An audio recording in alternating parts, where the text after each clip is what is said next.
What's going on, people? Welcome back to AFTV. I've got some breaking news for you all. Some sad breaking news, not some breaking news you want to hear on this Monday afternoon, but it happened today. It's from Sammy Mukbel, who broke the news on X today, saying Arsenal captain Martin Odegaard not expected to return to action until after the November international break due to the MCL injury, set to miss a minimum of 9 key games for club and country. So that is the current breaking news that has just happened. And we're going to go through it, we're going to break it down, as we always do when it comes to breaking news here on AFTV. So, of course, our captain, Martin Odegaard, it happened against West Ham, against Crescencio Somerville. They clashed knees, which, sorry, I had a small rise on my face because it just brings me back to the video that's currently out on AFTV from Robbie and Yardman on Gunners Unfiltered. Yardman saying this is Mikel Arteta's fault that Martin Odegaard is injured. Some of you may agree, hopefully none of you agree. Him saying that because of the shoulder injury, which we rushed him back too soon because of that, is what led to him having this MCL injury, because he couldn't, if he had a fine shoulder and we didn't rush him back, he'd be able to drop his shoulder and roll round Somerville and avoid the clash of knees. But that is what happened. They had a clash of knees in the West Ham game, which was, I mean, listen, we won the game, clean sheet. It was quite a boring game, but that was kind of the main talking topic, is, you know, more injuries to Arsenal's early start to the season, which is their start to the season. We've had many players get injured and waiting on many players to return, which I'll go through the back end of this video on the players that are likely to return and what date roughly we're expecting them to return to. But the clash of knees, and it led to an MCL injury. At first, it was deemed not serious. He obviously went down, carried on, went down again, carried on, and then ended up being taken off, which was never a good sign, but they deemed it as not serious to begin with. But then now we've later learned to know that it's an MCL injury, and he's going to be out until the next international break, which, again, a pain in the backside that there's another international break. We're just coming out of one now. But actually, for Arsenal fans, including myself, bit of a positive that that international break is giving us a longer span for him to then return and return for an important game. Not to say the games in between aren't important, but it is good news for us to say, okay, he returns on a big game. Whether he'll start or not, again, we'll discuss in this video. But let me just read to you what games he'll be likely to miss due to this injury. So based on the MCL injury and expected to return after November international break, that's between November 10th and 18th, the international break, Odegaard is likely to miss. For Arsenal, I'll do the international games he's likely to miss as well, whether you guys are interested in that or not. We might have Norwegian Arsenal fans here, so I'll make it clear to you what games they'll be missing. So October 26th is obviously the game we'll return back to. No, sorry, that's a lie. It's Fulham this weekend. So he's going to miss Fulham game. I don't know why they've started here, but they started at Crystal Palace, but he's going to miss Fulham this weekend on the 16th of October. He's going to miss Crystal Palace on the 26th of October. I have the fixtures here. He's going to miss the Carabao Cup game against Brighton at home. He's going to miss on my birthday. I just want to throw that in there. Burnley away, November 1st. He's going to miss Slavia Prague in the Champions League, which is November 4th. And then the last game of that international break, before the international break, which will be Sunderland away. Will we be back? Potentially, but they're saying it's likely he'll be back after the international break. So that'll be a Premier League fixture against Sunderland away. That'll be on the 8th or the 9th of November. And then, yeah, of course, we've got international break, which he'll be missing, which will be the remainder of the World Cup qualifiers. November 13th, he plays Estonia for Norway, but obviously won't be available.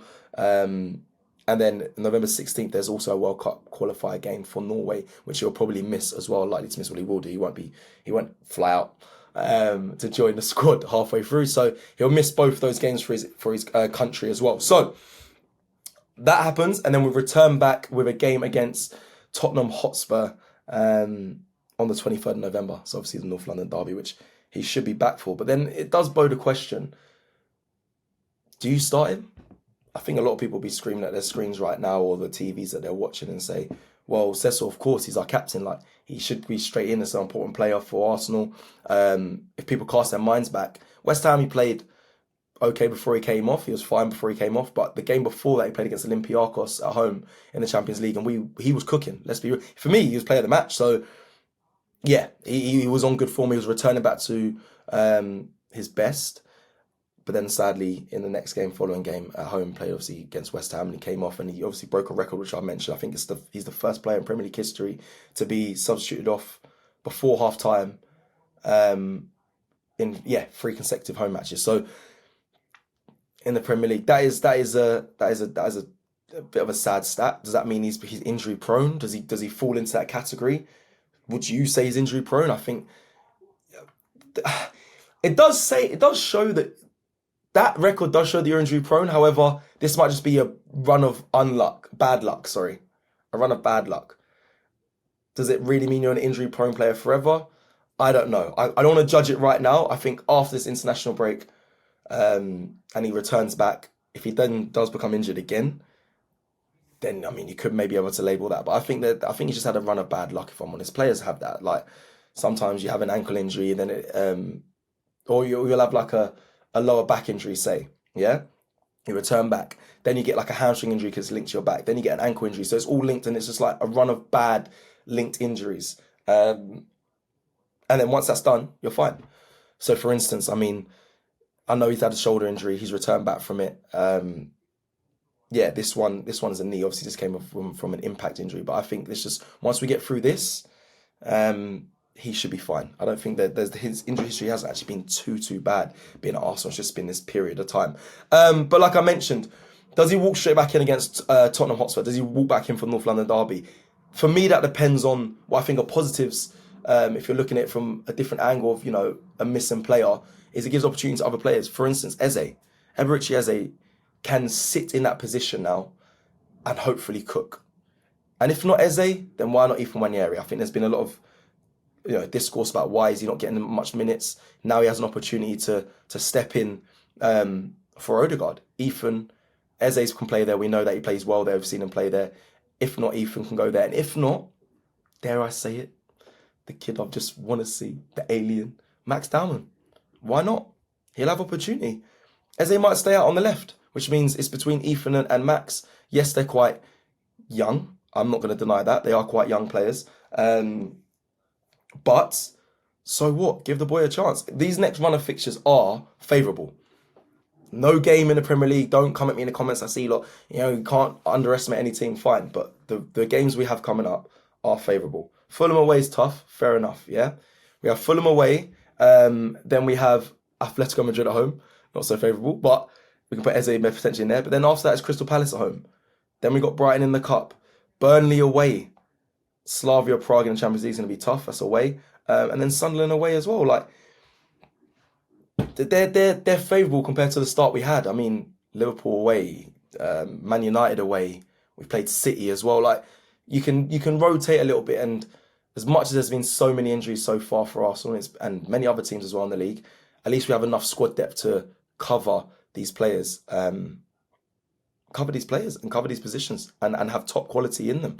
So yeah, it's roughly a month Odegaard will be out. I just want to make sure I haven't missed out on any more of the information. I want to give you a quick update on some of the other players that likely be returning very soon. It is going to be that Noni Madueke potentially will be early November, so hopefully he'll be back quite soon as well. Early November, obviously he went off, I believe, with a knee injury. Yeah, knee injury. He was sidelined. He got a knee injury. I think it was in a City game. Yeah, he came off. So that is. Again, knees. There's been 3 players actually. Kai Havertz, again, a knee injury, knee surgery he had.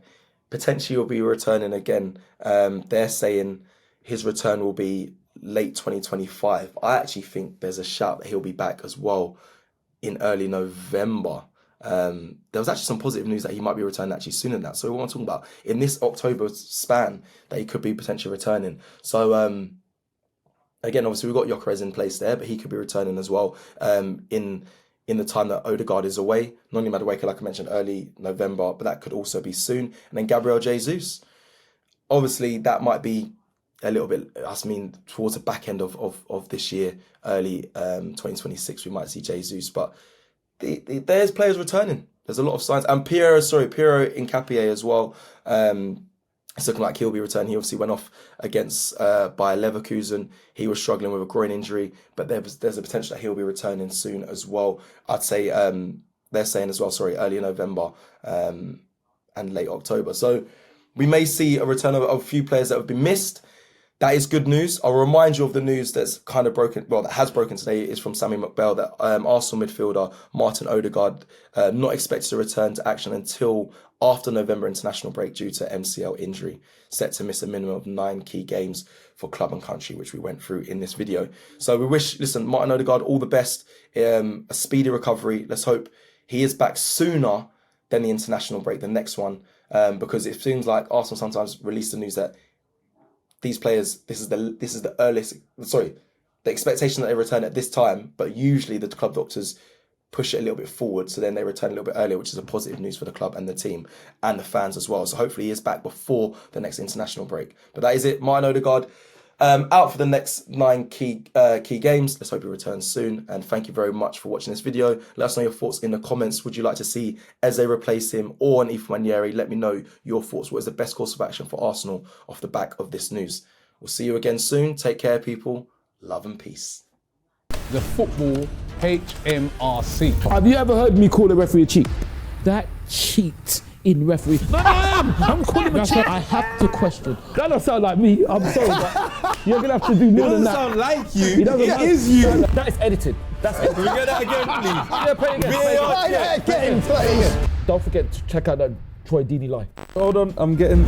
We do have some Robbie. Roll the clips. Mustafi, it's done. He is an Arsenal player. Shedra Mustafi is signed for Arsenal. That's it now, right? No, it's not. Yeah, what's two more? There's so many clips on me. At the pub, I was asking all of my guys a question. I asked it to James. I asked it to Lee Judges. Would you swap Gabriel Martinelli plus money to get the signing of Kylian Mbappe? They all said no. When I was in the pub, like, I was never in a pub with Robbie Lyle. That ain't me. I never been to a pub with Robbie. I've never been to a pub with Robbie. Up yours.